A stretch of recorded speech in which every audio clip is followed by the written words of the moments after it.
I agree. That's what I would have said, actually. So I defer to my colleagues. The only thing I might add is that it's very important the degree to which the public support or do not support the Taliban. And I think, again, I defer to you, Ahmad, but my impression is that they support the Taliban much less than they would have some 5 or 7 years ago. Fully agree with you. I don't think there is vast support within the Taliban, for the Taliban within the vast population, but in significant pockets because of various different reasons, because of various reservations, some people are receptive to that. And it's not really because they want the Taliban to come back, but it's because of fear, intimidation. You know, on various different levels, they have really brutalized and still use draconian measures on various of these tribal elders. If you look at various different areas, I mean, they have just taken out lots of tribal and religious elders, and that have installed fear in the heart of the population. And one of the reasons why I think there isn't a great demand, particularly in the Taliban, for the Taliban at this stage, is that a lot of people know what they were responsible for in the 90s. You know, if they were a group that had just started, I think there would be much more support for them as compared to, you know, the memories that still remain. Can we have more questions? We have a gentleman here. Could you please stand up and introduce yourself? And then we come to Juan Ko. Thank you very much. I'm Siraj Chaudhary from the United Nations. My question is directed to Mr. Karzai. As you have already mentioned that military solution is not the answer, political solution is the answer. Under that perspective, I would like to ask you, under conflict resolutions and political settlement, there is also a program called nonviolence. You know, the nonviolent philosophy of Gandhi brought independence in India, and the nonviolence policy of Martin Luther King brought a great change of the civil rights movement in this country too. So I'm just wondering whether there is any political leader in future might evolve from this situation's catastrophic situation to pursue the policy and philosophy of the nonviolent movement in Afghanistan, and then that will bring a lot of changes, and whether there could be a role of Muslim community from Europe and America to join in this nonviolent movement in Afghanistan, and so that the American occupation ends and American resources you can use for the development of your institution and country development program. Thank you, sir. Thank you very much. And then we have Juan Ko here. Actually, my question follows very much on the previous one. I think there's an analytical difference between terrorism as a tactic of an insurgency or a national liberation movement and terrorism as a tactic of civilian groups in a democracy. And with regard to a place like Britain, where the Muslim community is, from all accounts, opinion polls and so forth, extremely alienated from the British establishment, from British foreign policy, from the Iraq War, the Afghanistan War, and so forth. It just seems to me that there has to be a space for legitimate dissent, for community activism to try to influence foreign policy and so forth, and that maybe one of the ways forward is to have imams and community activists trained political canvassing in nonviolent protest and so forth, but that is to say, to recognize the legitimacy of the frustrations, but then to channel them in democratic directions. And it seems to me that we also make a mistake often that increasingly dissent is criminalized.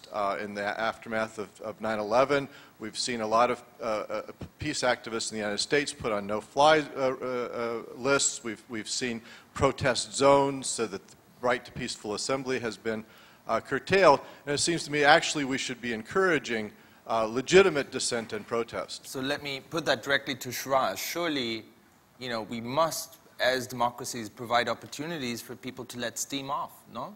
Absolutely, and I think the point is people do, and I mean, you only need to look at London whenever there's big international events, the streets are filled with people who are very angry and very frustrated.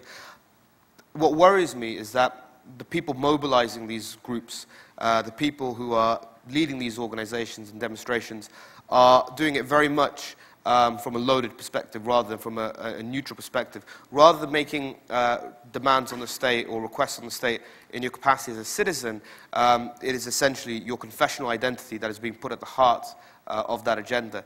That's where it becomes problematic, because you are telling Muslims themselves, in this context at least, that the most important aspect of their identity and the most important aspect of themselves, in the public sphere at least, when engaging politically, is their confessional identity.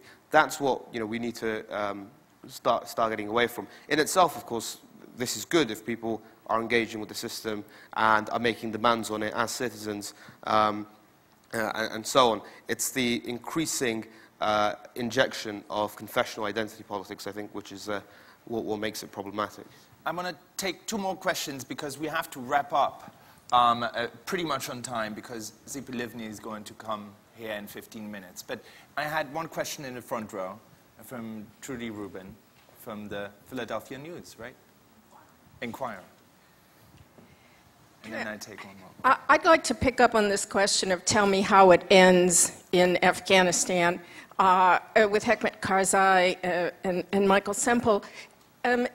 Do either or both of you think that that Big T Taliban would be willing to negotiate when they think they are winning? And under what conditions could you envision that they would actually accept a constitutional framework and lay down arms, and how could anyone guarantee that they would stick with that? So, and one last question. I won't take Sebastian there, because there's so many hands, Sebastian, but next time, next conference. There were a number of hands in the back. Yes, lady in blue. Please stand up, because then people with the microphone will see you. All of you seem to have an agreed... Could you please tell us who you are? Naomi Seligman, Ostraka von Simpson. Thank you. All of you seem to agree that the most likely outcome in Afghanistan is a political solution and a negotiation with the Taliban. I think this links to the previous question, by the way. The trouble is Big T versus a splintered group, and I heard Professor Cronin speak in terms of you usually have failure when you have a splintered group. Witness the issue in the Middle East today. What is your thinking on Big T versus splintering? Thank you. Okay, I want to give everyone the chance to respond to all of these questions, or pick some that you fancy answering. I particularly like to ask Hekmat and Michael perhaps to say, why should the Taliban get involved in an accommodation when they seem to be winning? Michael. The Taliban would love to be in a situation where they could claim credit for the NATO forces having left Afghanistan, even if they had nothing whatsoever to do with the drawdown of NATO troops or the end of the surge. They would love to be able to say that we have established our place in Afghan history because we drove NATO into the sea. If they think that they can ride things out for a year or two to get themselves into that position and then enter the fray of Afghan politics with their guns and their claim to be history makers, and perhaps intimidate everybody else into accepting them as a central government, yeah, that would be a preferred outcome for much of the movement.